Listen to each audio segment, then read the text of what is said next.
everyone, Paul Angelo here, founder of the Big Gay Family Matchmaking Program, the most popular program for gay men looking for emotional, deep, lifelong connections. Visit biggayfamily.com and check it out. Today, we're going to talk about the number one, absolutely the number one requirement for healthy dating, healthy relationships for gay men, and that is emotional availability. And we're going to talk about it from a lot of different perspectives: psychological, mental, spiritual.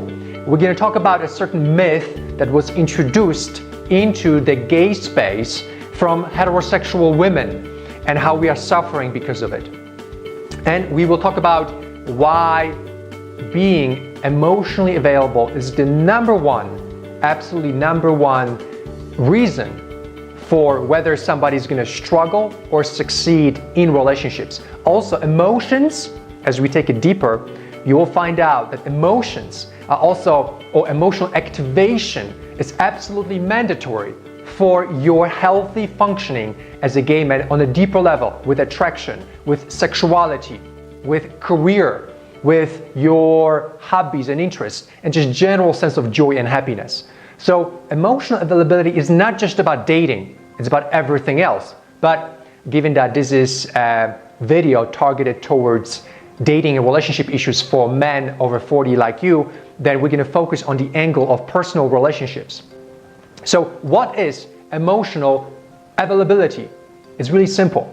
It's the ability to respond to another man's emotional cues. So he could be upset, sad, angry. Just think about men in your life. So right now, think about the men in your life. Last time they were sad, what that felt like. Can you relate to that? Or angry, out of control. That's a good one. Imagine being around a man who's out of control. Just like out of control, really unstable. How do you act in that situation? Or imagine being in front of your lover, ex-lover, or your current lover, or somebody you're dating, and he is crying. What do? Do you run away? Do you know what to do? Do you become emotionally activated, and do you give the person a hug? So when you experience those emotions, or when you witness those emotions in another man, your emotional availability is to respond to it, number one, with compassion, number two, with sympathy, to empathize with the person. You want to empathize, and you want to bring back, this is the advanced version of emotional availability, bring about resolution of that emotion. This is so important, because if you train yourself to bring about an emotional resolution for somebody you're dating or somebody you are in love with, they will be yours forever, because everybody wants that. Emotion is like a wave, an ocean wave. So imagine an ocean wave that wants to reach the shore, but it gets totally destroyed on the way, and it never really comes to shore. So another big wave is created, another big wave, eventually that there's a huge wave that shows up. So that's, in essence, how emotions work in a simplified way. And if you are allowing, if you're present, and if you are facilitating that wave to reach the shore, that person will fall in love with you in ways you can't imagine. The amount of trust, the amount of this feeling of safety that you're going to generate by responding this way will be enough so that the person will really feel happy, content, satisfied around you. And that is how we can create really deep connection really fast. The opposite of emotional availability is when you are looking at a man and he's emotionally active, angry, sad, surprised, out of control, depressed, just really sad or crying and all kinds of gamuts of emotions. When you see that, and when you don't do anything about it, you're actually missing out on an ability for extraordinary deep connection. I'll give you one example. I fell off the bike recently, And as I fell off the bike, I contacted a whole bunch of people. Hey, I just fell off the bike, la la la. I just said, this is what happened, I'm okay, but this is what happened, I'm bruised up.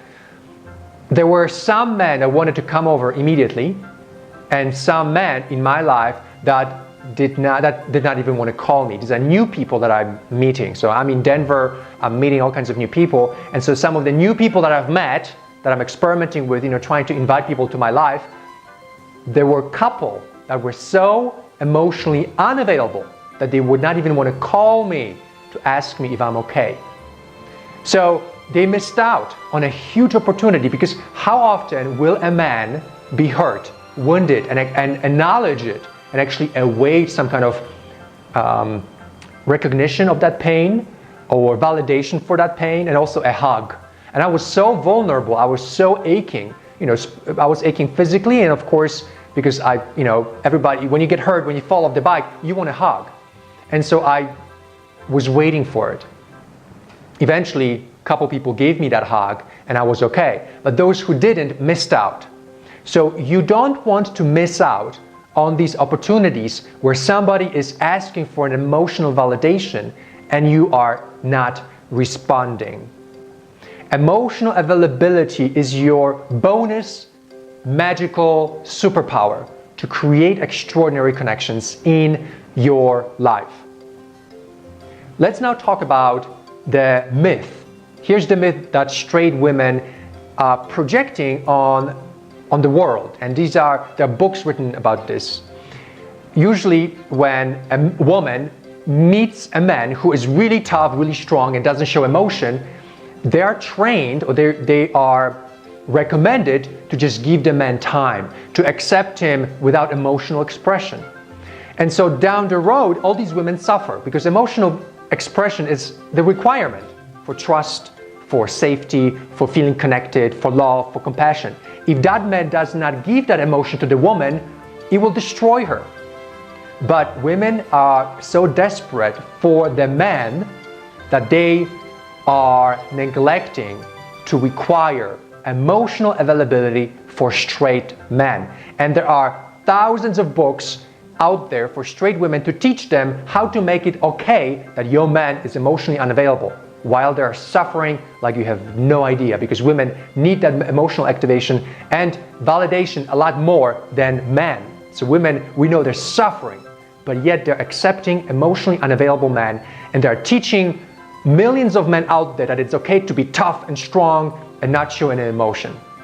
So that's the background for a lot of the reasons why men, now gay men, are suffering in relationships, because they come from that straight world where these women are so desperate they don't even require men to be available for love. Can you imagine that, how much suffering they have to endure to be that way? And so in gay life, in our dating situations with relationships, when you come across a man who's emotionally unavailable, I recommend, number one, let him know. But number two, if he's unwilling to recognize that, you absolutely 100% every single time, you have to walk away. Because if you don't walk away, you're setting yourself up for thousands of examples where you'll be disappointed, where you're going to be expecting him to love you, you're going to expect him to call you, and you are emotionally suffering, and he does not give a shit. He doesn't. And it gets even worse. And this is something I've experienced in my life. When you will seek out that emotional validation, he will think that you're trying to control him and manipulate him. In fact, this is what straight men always complain. These women, they're trying to manipulate me. Well, where did it start? It started with the fact that these men were not emotionally available to begin with. So these women are desperate.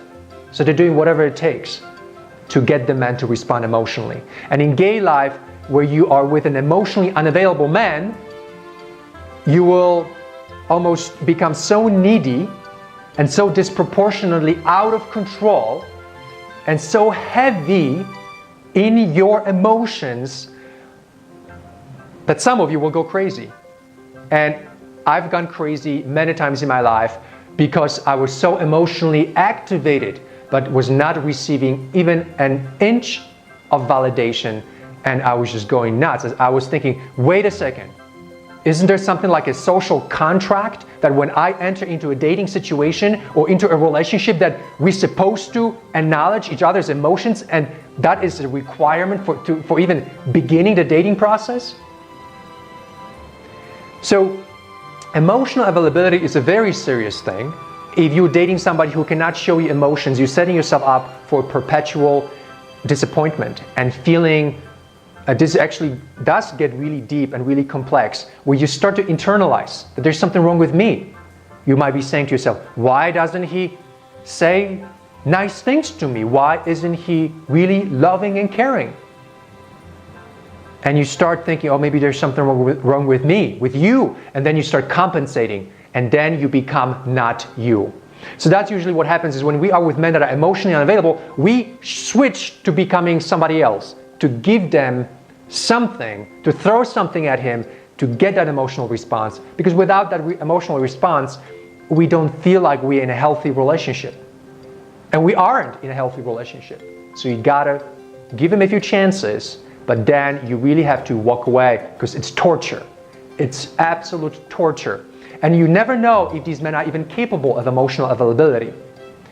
So there are psychopaths, sociopaths, there are people with serious mental disorders out there that in childhood they were so injured, wounded, that they may never be able to give you emotional validation. And you don't want to waste your life with that kind of man. Even though he may be beautiful, he may have a large penis, beautiful body, six-pack, whatever you want, the perfect specimen, you need to walk away from that man, because your health is at stake. Let's take this further. So let's talk about spirituality. One thing I noticed is I participate with a lot of spiritual practices here in Denver. Denver, by the way, and Boulder, great places to be for spiritual advancement. And so I'm part of this Sufi community, and we do dances. They're called Sufi zikrs, or Dance for Universal Peace. And I noticed that men come over there, and there are certain men that are really open-minded. We chant, we sing, we hug each other. And a few times I invited men that are new men in my life, and I started noticing the difference, how these men are really uncomfortable with the concept of even like doing something like this in public around other men. So the men that are usually spiritually disconnected are also men that are emotionally unavailable. So this is important for you to recognize, because integration of your whole self will require spiritual openness. And if you are around a man who's emotionally unavailable, he will be shutting you down, and he will not be able to give you that spiritual validation, which is an extraordinary way to connect to another person. If you ever think about, if you're a couple, or if you ever want to find out what are the best ways to connect forever, it's emotion and spirituality. Those two things will connect you forever with a human being. In the absence of spiritual connection, in the absence of emotional connection, it will be just sex, sexual objectification. You're just going to be the object, and you're going to be either a hole, or you're going to be the penis that goes into a hole. Then there will be nothing else. So going back to the spiritual angle of emotional availability, you want to recognize that spiritual availability and spiritual growth requires emotional availability. And that's something that many of us forget, but it gets really visible when you are in a meditation class, or when you are in a chanting class, or when you are in a dancing class, and you see men that are just really awkward, and they are really kind of bitter and really rigid looking. You now know why, because they're emotionally not open. There could be many reasons. Like I mentioned earlier, it could be certain wounds in the past, or maybe they've never really understood that that's necessary, and you need to learn the difference. And if it's just something that is skill-based, if they're just suppressing themselves, you can you can share with them, you can invite them, but ultimately it's their job to awaken themselves emotionally. I've had many men in my life that I considered emotionally unavailable, and I suffered in each situation greatly. I recommend that you do not sacrifice longer than 3 months of your life with a man who is emotionally unavailable. If you really like somebody and if you are compatible on many levels, there is a space in between you can navigate and find out what it's all about. But if that emotional availability is not there, you got to walk away after 3 months. In closing, let's talk about emotional activation. How can you activate yourself emotionally? Number one, I recommend would be to go to a spiritual retreat or spiritual practice. Spirituality will require emotional openness, and most men will feel uncomfortable in spiritual places, and I talked about that a moment ago. But that is the fastest way to become spiritually alive. Number two, notice when you're suppressing yourself with crying, with telling somebody you love them or you like them, paying people compliments. And that should be very simple. So next time that you feel like you want to say I love you, or I care about you, or this has been wonderful, or you're a great friend, and you feel this energy inside you wants to come out, and you choke a little bit, allow that. Because it's a suppressed energy inside you. You want it to come out through you, and oftentimes it will come out as you say something nice to another person. So I love you, I care about you, I'm glad we're friends, I'm sorry. Apology also is helpful. So when you apologize to somebody, you will become emotionally activated. And actually this is an interesting example, because one of the things you will find out with emotionally unavailable men is they will not apologize. They will fight against apologizing to you, and they will come up with all kinds of reasons. And of course, none of that will be emotional, and that's how you know that they are unavailable emotionally, because they're going to look to be right. Oh no, you don't deserve apology. Oh no, you don't deserve for me to say I'm sorry. They don't recognize that you're asking for apology that's emotionally, that's based on emotional need, that has nothing to do with being right. The old saying, being right or happy, addresses this. When we apologize to others, it's an apology that has to do with emotional apology, not an apology about this or that. Sometimes people feel really upset based on irrational reasons. And so we want to recognize that it's their emotion that we need to bring back to shore. And then if apology does it, we need to give that. And if a person is emotionally unavailable, they don't recognize that because they've never seen that in themselves. They're disconnected to their own patterns. So they don't recognize when they need an apology to bring their emotion, their wave back to shore. And so thereby, they won't give it to you either. So let's go back to the activation of your emotions. Pay somebody compliments. Apologize to somebody. You can also go to certain places for emotional activation. A nursing home, place of suffering, where you look at people that are suffering and you can recognize that emotion that's inside you to help them. And obviously, anytime that you feel hurt, to allow yourself to cry. When you're depressed, when you're anxious, allow yourself to cry. I cry all the time. In fact, I make it my priority to never suppress my cry. When I cry, and afterwards I feel like $1 million. So emotional activation will allow you to be also more in touch with your feelings. If you feel it, identify it, and then act out that feeling through crying or through a conversation, a vulnerability in terms of sharing why you're upset, and that will produce this emotional activation. And this is something you'll have to practice for the rest of your life. Emotional activation will require that you respond to your feelings all the time. And that's how you're going to become extremely healthy. Because when you respond to your emotions, when you're emotionally available to yourself, you feel really good after you respond to yourself. Your self-esteem will go up, and then with that kind of practice, you will recognize it in other people. Now your relationship will become better. Your dating will allow you to connect to these men because they're going to recognize you that you are emotionally open and available. You will have so much love that you'll never go back to the emotionally unavailable way of being. So I hope this video has been helpful. I know we talked about a lot of stuff, but this is a very important topic. I wish you all the best. I'm sending you all the love, all the emotions that I have, and I wish that you become emotionally available for your lovers, and that you date and choose to be in relationships with men that are emotionally available for you. For more videos like these, please visit my website at paulangelo.com. Also, please don't forget to check out biggayfamily.com if you are seeking a deeper emotional and high quality interaction with multiple men. It's an extraordinary program. You will love it. So check it out at biggayfamily.com. And as always, until we talk in the next video, go out there, my friends, think big, stay present, and be a leader in your life today. Talk to you soon. Hey, this is Paul. I hope you enjoyed watching this video. For more videos like these, please subscribe to my channel, share this video with your friends, and until I talk to you in the next video, as always, go out there, think big, stay present, and be a leader in your life today. Thanks for watching. I'll talk to you soon.